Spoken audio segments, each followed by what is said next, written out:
Seid ihr euch eigentlich alle bewusst, dass wir da was ganz, ganz Gewaltiges in der Hand haben?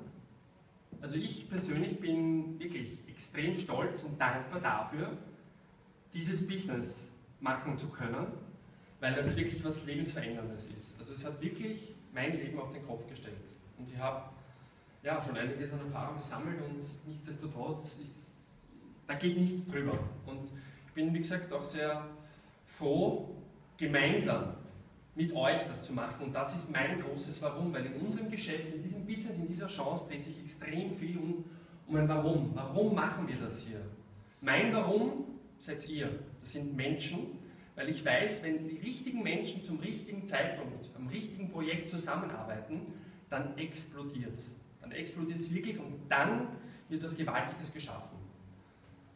Darum freue ich mich auch heuer noch einmal ein letztes Mal unsere Power Renate vorstellen zu dürfen. Unsere große Leaderin, die beste Leaderin im Elite-Team sowieso.